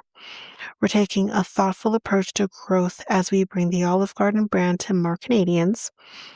And this was said by Yini Fontes, Chief Operating Officer of Olive Garden Canada. Following Vaughan Mills and Westboro, Ajax stands out as a strong market with clear demand, making it a natural next step in our GTA growth strategy. With more locations in various stages of planning as Recipe continues to build a long-term sustainable development pipeline across the country, the initial launches mark an important milestone in growing Olive Garden's presence beyond Western Canada. While these upcoming openings, we're taking an important step in expanding Olive Garden's footprint into new Canadian markets.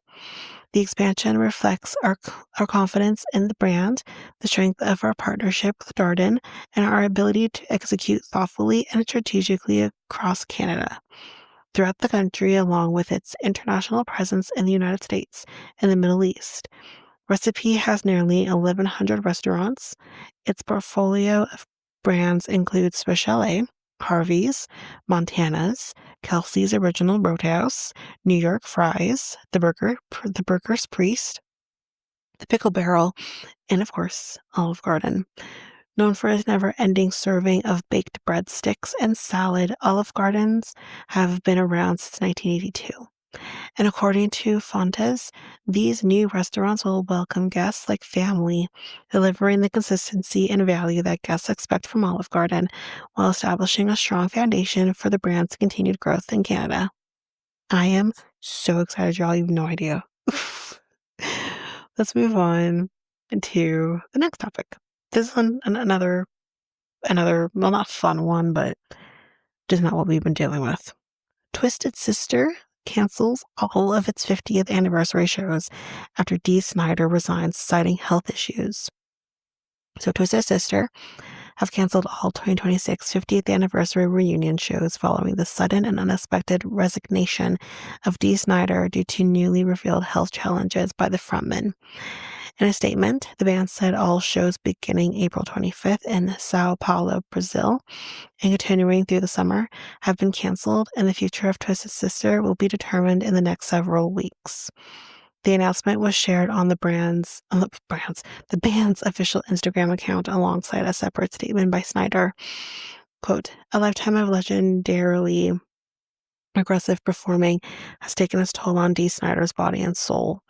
The message began before revealing that the lead singer suffers from degenerative arthritis and had several surgeries over the years, only to be able to perform a few songs at a time in pain. Oh, I hate that. Adding insult to injury, Dee has recently found out that the level of intensity he has dedicated to his life's work has taken its toll on his heart as well, the statement continued. He can no longer push the boundaries of a rock and roll fury like he has done for decades. In his own words, Snyder said, quote, "I don't know of any other way to rock. The idea of slowing down is unacceptable to me. I'd rather walk away than be a shadow of my former self." The frontman ended with the immortal words of Dirty Harry Callahan in 1973's Magnum Force, "A man's gotta know his limits." The run was not set to mark Twisted Sister's first tour since 2016, when they embarked on what was billed to be their 40 and farewell tour, and featured the band's three core members: Snyder, founding guitarist and longest-serving member J.J. French, and longtime lead guitarist Eddie, I think it's Wijda. Yeah, that's really sad. I I hope they can figure this out in some way that is safe for Dee Snider, but I guess unfortunately maybe not happen. But in the words of Twisted Sister, we're not gonna take it. No, we're not gonna take it.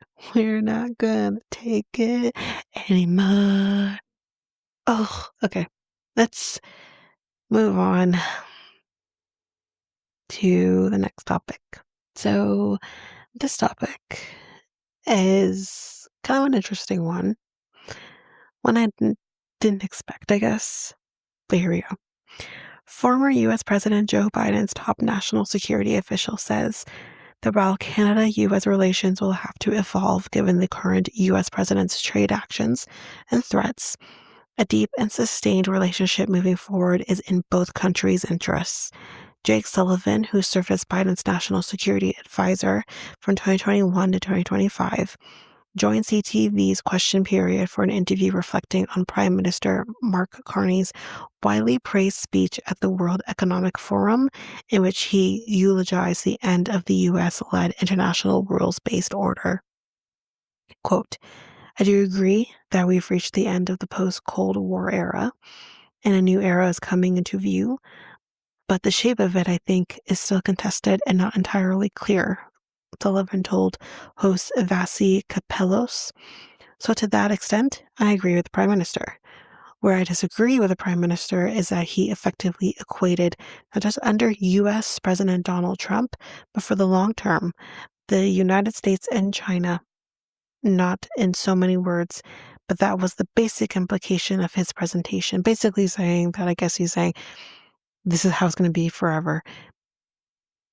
I think what he needs to understand here is, yes, Donald Trump is the catalyst, but how do we trust again, even if it is someone who's competent, even if it is someone who is not like him? Doesn't matter if they're Republican, doesn't matter if they are Democrat. It doesn't matter. If this is what we get and this is how we're dealt with, how can we trust moving forward? Right? So, although I can understand what he's saying, I can also understand where Mark Carney's coming from, where it's like, how do we trust moving forward? But not only that, what if we do decide to trust moving forward and then we get landed with another president like this one, um, where we're right back where we have to be right now. And we've done a lot of work to be very independent and not rely on America. So it's like we want to make sure we're always in a position where we're going to be okay. So, yeah, I see both sides. The longtime Democrat national security official said that because Canada and the U.S. have long-standing deep interests, communal ties, and a very long border, it is imperative that the two nations find a way to have a deep and sustained relationship, even when we hit difficulties, like a president of the United States who claims Canada is the 51st state or starts a trade war. Trump responded negatively to Carney's Davos speech last month, declaring Ottawa should be grateful to Washington because, quote, Canada lives because of the United States. Go fuck yourself. Please. Please go fuck yourself. Because clearly you have nothing else to worry about or think about unless it's ruining people's lives. Your people's and ours. And the rest of the fucking world's. In the days that followed, Trump decried Carney's recent warming of relations with China, referred to the prime minister as governor, go f yourself, and threatened to impose a 100% tariff on Canadian exports to the U.S. if Canada makes a deal with China. Quote, I want to be very clear. I think if I were a Canadian citizen listening to the head of state of another country basically question whether my country had a right to exist, to be a sovereign, independent state, I would have a very, very hostile reaction to that. So I completely understand it. This is said by Sullivan.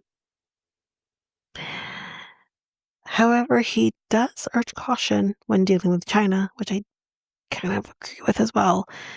Industry Minister Melanie Joly, meanwhile, said that negotiations with China have been more predictable and much more stable than talks with the United States.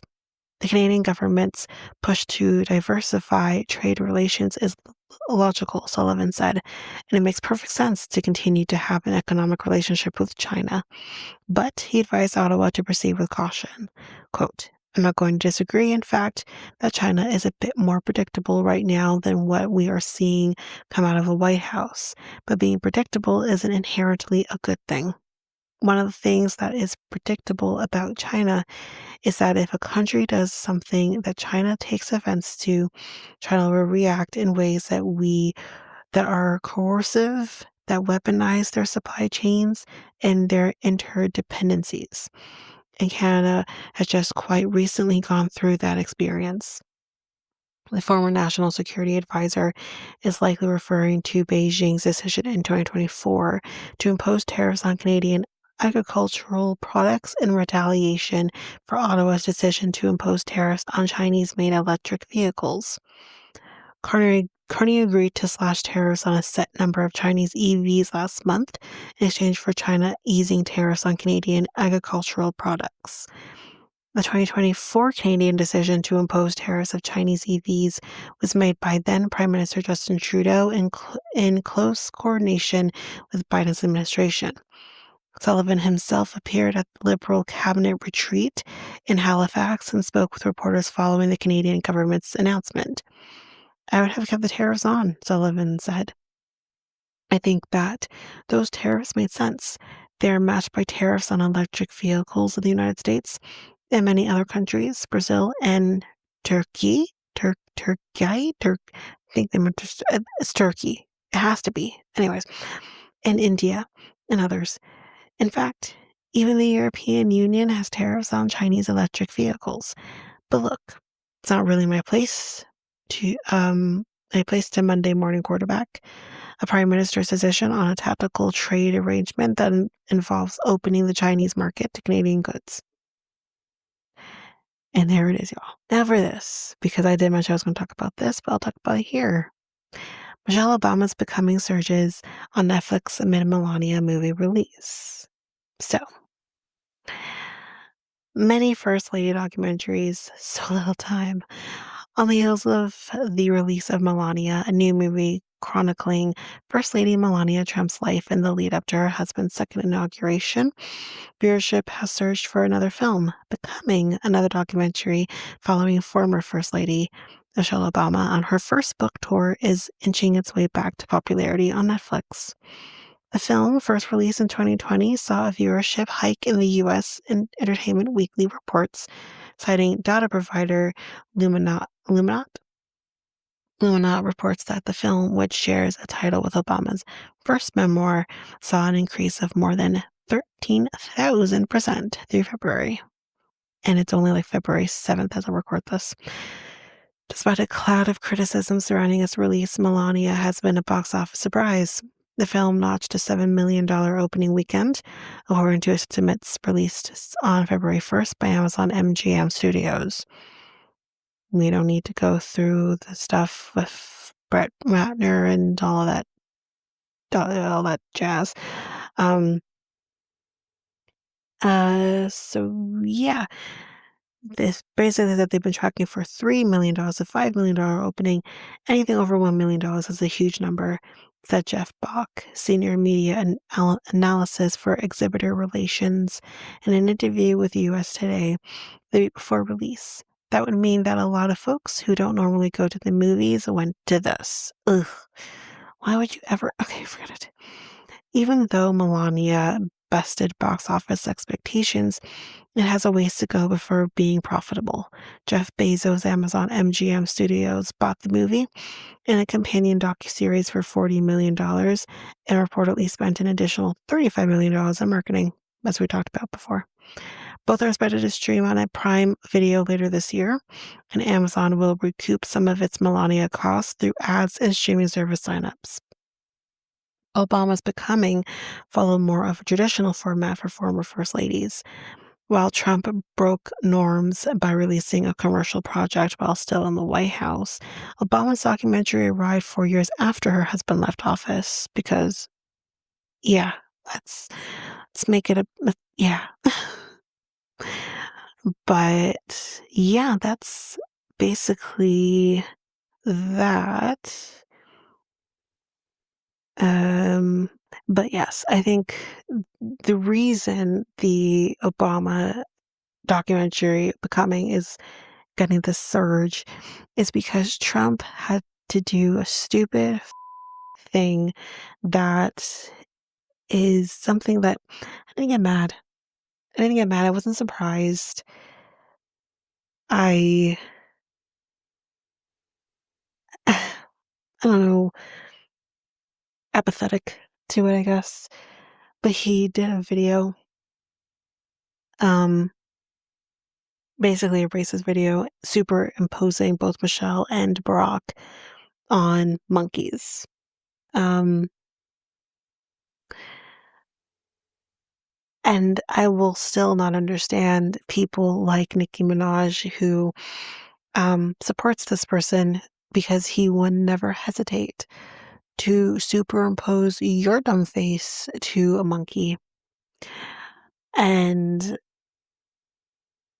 then her going after Trevor Noah following the Grammys is another thing where it's like you're coming at him in such a way where it's like you think it's gonna hurt him or something. I don't know. But at the end of the day, honey, you look like us. And as such, Trump is going to treat you like he treats the rest of us. You're nothing but an agenda. He's using you like you're using him, to be totally honest. But at the end of the day, I expect nothing less from him. I actually stupidly expected more from you as someone who looks like me. But I'm going to end this off with a tweet. Truth, is Truth Social a tweet? Or is it like a truth drop, or like, what do you call it? Unfake news? I don't know what you would call it, but here's what Donald J. Trump had to say on his Truth Social. Here we go, y'all. The Grammy Awards are the worst, virtually unwatchable. CBS is lucky not to have this garbage litter their airwaves any longer. The host, Trevor Noah, whoever he may be, he hosted The Daily Show. You stupid Let me continue. It's almost as bad as Jimmy Kimmel at the low ratings Academy Awards. You stop putting Jimmy Kimmel's name in your ugly mouth. Jimmy Kimmel did nothing to you, nor did he do anything to, what's his name again? Whoops. You know what? You know who I mean. He did nothing to anybody. But we know this. I'm preaching to the choir. Let's go back to this. Noah said incorrectly, on caps, about me that Donald Trump and Bill Clinton spent time on Epstein Island. Well, you did. You both did. Wrong, he said in caps and exclamation marks. I can't speak for Bill, but I have never been to Epstein Island, nor anywhere close. And until tonight's false and defamatory statement, there's a lot of punctuation in this, by the way, unnecessary punctuation, have never been accused being there, not even by the fake news media. Noah, a total loser, better get his facts straight and get them straight fast. It looks like I'll be sending my lawyers to sue this poor, pathetic, talentless dope of an MC and suing him for plenty money, but he put a dollar sign. As little George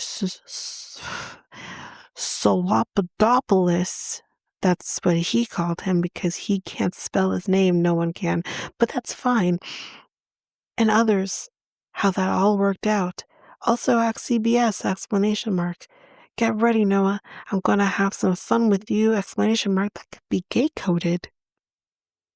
President DJT.